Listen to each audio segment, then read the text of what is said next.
It started with a flop. They released it to test audiences, and people hated it. They had a bomb on their hands. But a young visionary turned failure into success. Shigeru Miyamoto got a job at Nintendo and was told, save this thing, it's horrible, make it better. And Miyamoto did exactly that. And created a legendary character. I remember my friends coming home from the arcade telling me about this new game called Donkey Kong, and that I had to go check it out. I was so blown away by just how quickly I wanted to sit for hours and hours and just play. His rise stirred up some controversy. They got sued by the movie studio for violating the copyright on King Kong. He was almost forgotten by the gaming world. There was this 10-year gap between the last Donkey Kong game and then Donkey Kong Country. But he became a pillar of gaming history. Donkey Kong definitely deserves a place in the pantheon of character gods. This is the tale of the one and only Donkey Kong.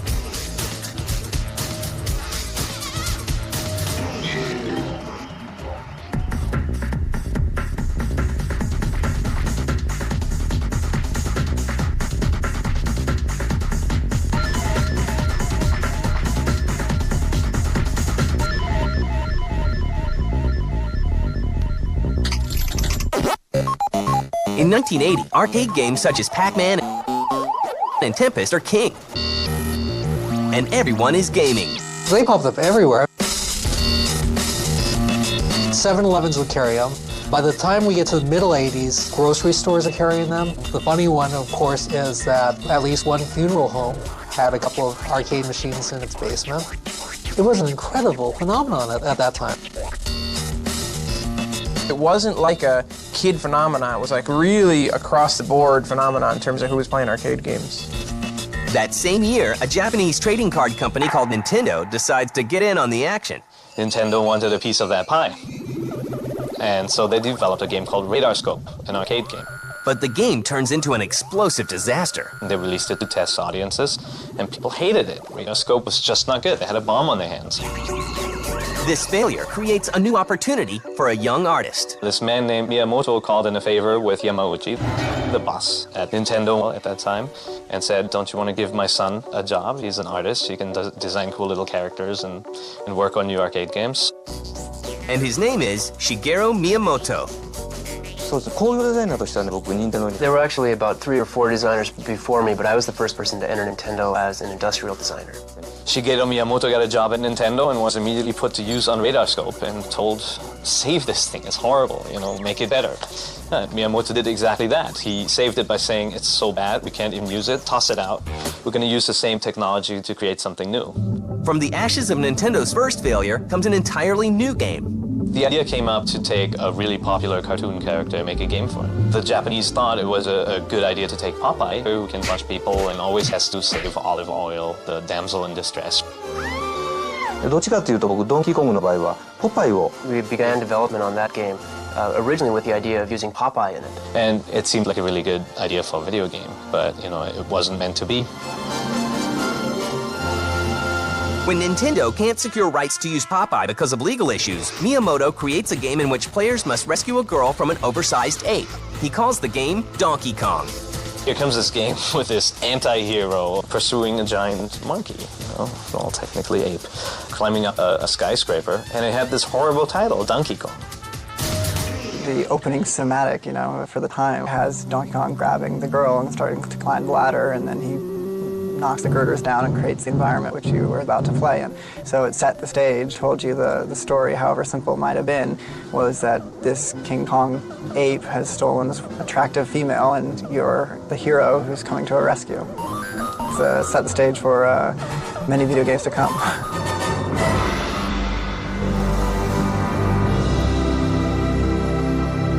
The whole story behind the title, I think, is an interesting one because I think it was Miyamoto. Miyamoto wanted to find a good name for his Kong title that wasn't King Kong. And so he looked in the dictionary for the word stubborn. And of course, in the dictionary, it said stuff like stubborn like a mule, stubborn like a donkey, and boom. For some odd reason, he latched onto the whole donkey thing and called it Donkey Kong. Miyamoto's new game is ready to ship, but will it face the same fate as Radar Scope? The US distributors weren't so happy with the title, with the look of the game. They thought it was too childish, you know? At the time, the games in the arcades were Space Invaders, shoot 'em ups. You had games like Missile Command, you know? It was always about saving the world from the alien invaders or evil Russians or whoever. I think early on there were a lot of arcade games out there, some of which weren't successful. People were questioning how successful was the video game industry going to be. And here was this new arcade and nobody was quite sure what to make of it. Wait a second, Donkey Kong? You know, if you think about it, it's pretty ridiculous. So imagine the way the US distributors must have felt when here comes this team of Japanese video game makers, a toy maker, and says, got this great game called Donkey Kong. And they're like, bomb. Space Invaders, that's the title, Missile Command, you know, save the world. So they weren't too enthusiastic about it. Nobody thought this thing would take off.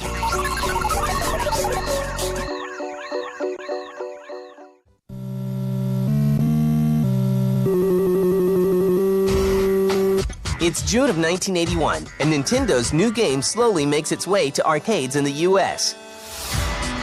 It doesn't take long for the new game to turn heads. I remember my friends coming home from the arcade telling me about this new game called Donkey Kong, and that I had to go check it out. So, the next weekend I was down at the arcade. The first time I saw Donkey Kong was in the arcade. I think it was a tabletop the first time I saw it, and I was so blown away by just how quickly I wanted to sit for hours and hours and just play. Get over the barrels and get to the top, and I must have played that game for 30 hours. It was a brand new gaming experience, being able to climb ladders, being able to jump, how the control you had over the sky. It was totally something new, and I was hooked instantly. Donkey Kong becomes an instant sensation. More than 65,000 Donkey Kong arcade units are shipped to the US in its first year. Once the arcade game got out there and we started to see the reaction of gamers, we knew we had a hit on our hands. Donkey Kong just whether it was because it was an early game, one of the first games that I saw, or whether it was just because there was some, magic in there, it was Miyamoto's first game, right? It just nailed it. It just did everything perfectly. Every bit of that game was tuned perfectly. The graphics and the gameplay went together perfectly. It had just the right level of concreteness and abstractness and weirdness to kind of hook you, and the music's fantastic. What was fun about it was the pure simplicity of the game. There wasn't a whole lot that you had to do, but when you got down to it, it was fairly sophisticated in terms of the timing. You had to get your jumps just right, you had to move up the ladders at just the right time, and there were patterns that you could eventually learn to win. With its massive success, it doesn't take Hollywood long to notice Donkey Kong. But the kind of attention the game gets isn't what Nintendo is expecting. You had Donkey Kong, and loosely it was based on the King Kong story, of course. Big ape takes the blonde girl, climbs up a skyscraper, and somebody has to rescue her. And of course, Nintendo said, no, this is not based on King Kong at all, because Universal owned the license, or at least it was perceived that they owned the license at the time. They got sued by the movie studio for violating the copyright on King Kong. Sure enough, after the creation of Donkey Kong, Universal actually sued Nintendo and said, you're infringing on our rights of this old movie property. But the courts ruled that Nintendo had not infringed on Universal's rights with Donkey Kong. Not only that, Universal is ordered to pay the Japanese game company $1.6 million to cover lawyer fees and punitive damages. Ironically, at the same time, a number of Donkey Kong knockoffs begin to appear. Donkey Kong was so successful that within no time you had all these clones that popped up. I think the most infamous one is Crazy Kong, which not only shares the Kong title, but it's the exact same game, Instead of climbing up and going rah, rah, rah, or jumping around, he just growls. There's subtle differences. If you didn't know, you'd probably not notice it. But imitation is the biggest form of flattery. And the moment these video game companies saw this huge success, Donkey Kong, they wanted to duplicate it. And the next version of the game hits in late 1982. This time, Donkey Kong becomes a more sympathetic character. Donkey Kong Jr. was kind of cool because you saw the story from another angle. Instead of having the bad monkey steal the girl, you had the roles reversed. You had Mario kind of in a more negative role.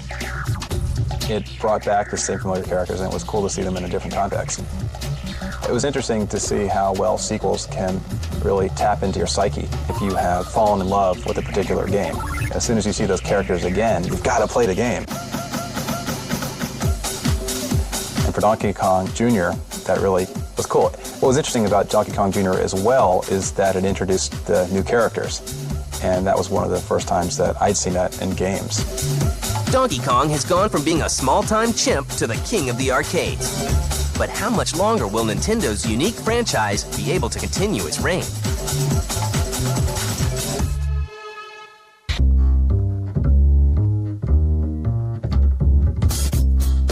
By 1983, after 2 successful arcade games, Donkey Kong is a true phenomenon. Soon, a third Donkey Kong game appears, where once again Kong is shown as a villain. But the game isn't as well received as the previous titles. I did play Donkey Kong 3 in the bug house, and you had to spray out Donkey Kong's ass. It was sort of a fringe Donkey Kong game. I don't know if it was from the very beginning destined to be a Donkey Kong game, or if it started out as something else you're trying to push to the top of the bug house, and they just put Donkey Kong in there to make it attractive. The once mighty Kong begins to fall.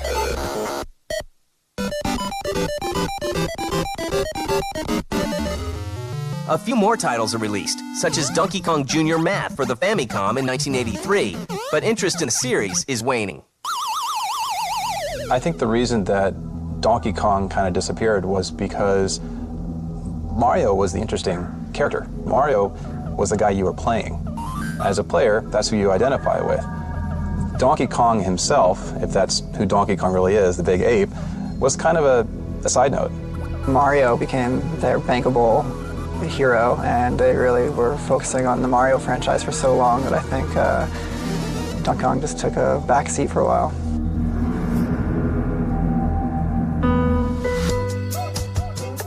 But in 1994, 13 years after it first debuted, the Donkey Kong series makes a comeback, thanks to a development house in the UK called Rare.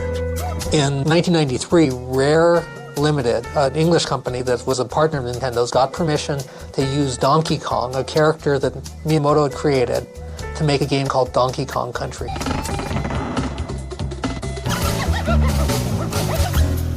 Which had this very 3D rendered look to it. It was the first game on the Super NES to have that look. It looked great. I think it was the first time that any of us had seen 3D rendered characters used as sprites in a game. It really stood out from the rest of the games being produced for that generation just because it was so slick graphically. Donkey Kong Country is a really good use of the Super Nintendo's abilities as a gaming machine to take some pre-rendered graphics and make the environment look pseudo 3D. The animations were great, the characters looked like they possessed depth, the gameplay was addictive. It was a platformer in the true sense of the word. It established firmly the minecart level as something that all future platformers had to have. You know, I don't know why there was this 10-year gap between like the last Donkey Kong game and then Donkey Kong Country. You know, it's almost like Donkey Kong's like the Chewbacca of the Nintendo world, you know? Like Star Wars, everybody gets a medal but Chewbacca, and it's like in the Nintendo world, like Donkey Kong's always kind of been pushed to the side in favor of Mario and Luigi and stuff, and it's a bummer. Well, Donkey Kong Country was a huge success. Donkey Kong Country sells more than 8 million copies, setting a record for the best-selling 16-bit game of all time. And once again, Donkey Kong is the good guy. But despite the title's commercial success, some people are critical. It's the epitome of bad game design. You're asked to collect all these different things that really don't do anything for the player. 5,000 bananas, yay, what does it get me? Nothing. It's just to keep you occupied, make you walk through the same levels again. I did an interview where I had Tim Stamper, the creator of Donkey Kong Country, and Shigeru Miyamoto at the same time. And Miyamoto was ruthless. Miyamoto said things like, Donkey Kong Country proves that Americans will buy a game with mediocre gameplay as long as the graphics are excellent. It was boring, yet the game garnered reviews in the 9s everywhere and people bought it. It's baffling. And Stamper, you know, just the quintessential English gentleman, sat there and took it. And even though really the anger wasn't meant to be at Stamper. Just Miyamoto carved his territory. He marked his area. He was letting people know that he was the greatest. Despite the opinion some critics have of the game, Some of the most overrated games are in the Donkey Kong Country franchise. Rare goes on to turn Donkey Kong Country into a franchise, releasing Donkey Kong Country 2 Diddy Kong's Quest in 1995. Donkey Kong Country 3 Dixie Kong's Double Trouble is released in 1996. Soon, Donkey Kong will take his first step into a whole new dimension.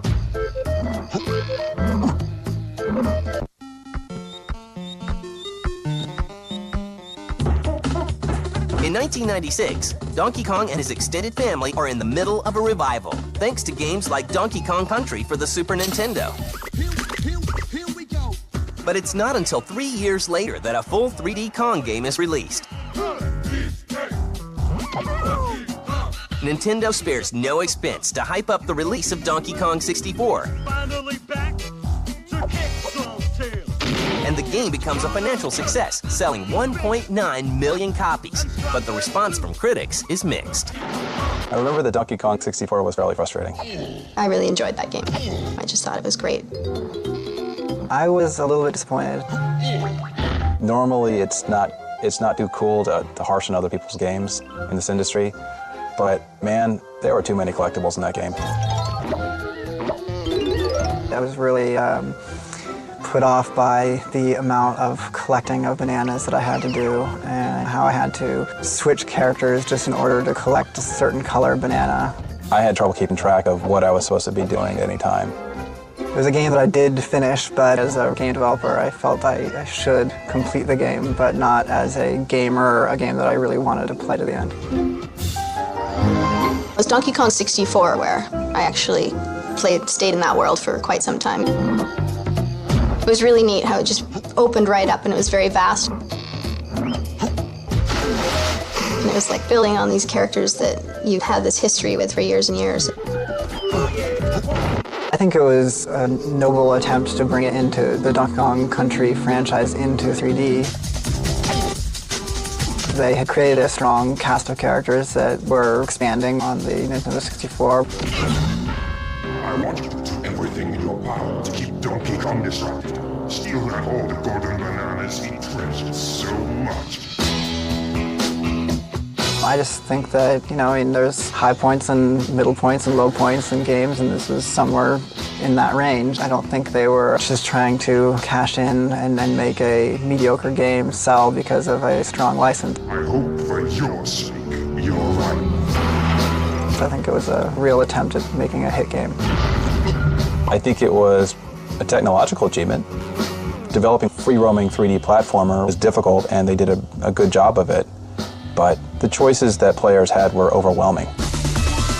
Today, more than 15 million Donkey Kong games have been sold for handheld gaming systems, while over 28 million have been sold for consoles. It's a character that has everything that's needed to be huge. He's very identifiable. He has a personality. He's silent, but he still has that strong personality. He's funny. And I think that Donkey Kong certainly has a chance of being as big in the future as he was in the past. In 2004, a collection of new Donkey Kong titles are announced, including Donkey Kong Jungle Beat and Donkey Konga.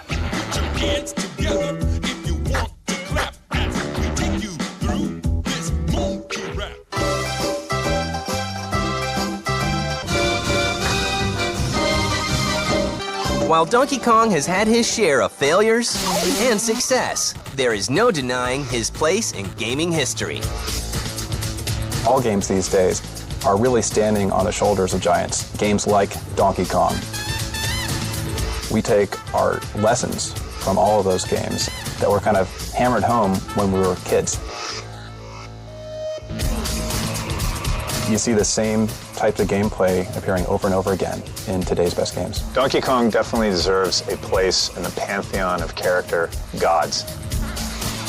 Donkey Kong is one of my favorites.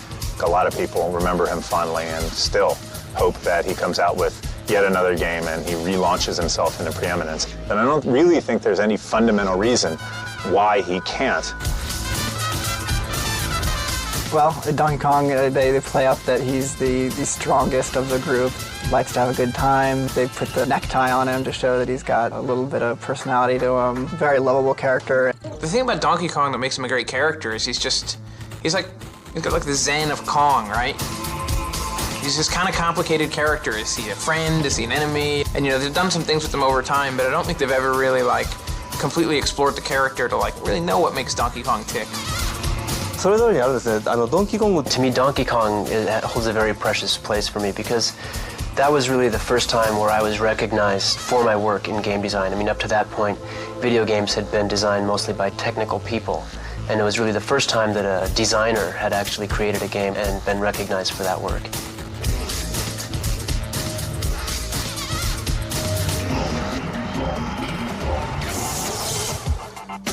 It all started with Easter eggs. Before you know it, I couldn't get enough of God mode. When I don't punch him in, I get a little weak. I thought you were supposed to go backwards in Pitfall. I can't even make it through 2 levels without infinite ammo. I can't remember a time when I didn't use codes. They made up the codes, I just used them. No one's gonna find out. Get the latest cheat codes and walk-through strategies for Grand Theft Auto San Andreas. Right, so homie, let's see if you got what it takes.